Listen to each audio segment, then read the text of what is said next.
अस्सलाम वालेकुम नाजरीन, आप देख रहे हैं नेशनल न्यूज़ HD। मैं हूं मोहम्मद अरसलान और नज़र डालते हैं आज की अहम खबरों पर। खबर शामिल करते चक सवारी मीरपुर आज़ाद कश्मीर से हमारे नुमाइंदे कैसर अजीज़ की रिपोर्ट के मुताबिक 16वीं सीरत नबी सल्लल्लाहु अलैहि वसल्लम स्काउट्स कॉन्फ्रेंस के सिलसिले में आज हल्का नंबर 2 चक सवारी इस्लामगढ़ के गवर्नमेंट स्कूल्स के माबैन मुकाबला जात, तिलावत, नात, तकरीर, मजमून नवीसी, आरफाना कलाम में सबसे ज़्यादा नुमायाँ position government boys high school Jatti Dheri के होनहार तलबा ने हासिल की हैं। इस शानदार कारकर्दगी पर इदारा हज़ा के सीनियर सदर मुअल्लिम हाफिज़ नवीद अशरफ, असातिज़ा और तलबा मुबारकबाद के मुस्तहक हैं। नुमायाँ कामयाबियों की तफसील दर्ज झेल है।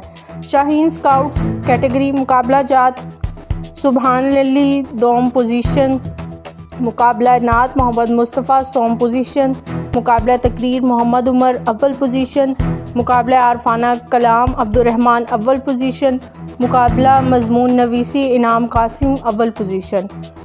बॉय स्काउट्स कैटेगरी मुकाबला किरत गुलाम मुस्तफ़ा दोम पोजीशन, मुकाबला नात अली हसन सोम पोजीशन, मुकाबला तकरीर दानिश हफीज़ अव्वल पोजीशन, मुकाबला आरफाना कलाम मोइन बशीर दोम पोजीशन, मुकाबला मजमून नवीस अंस रफ़ीक सोम पोजीशन।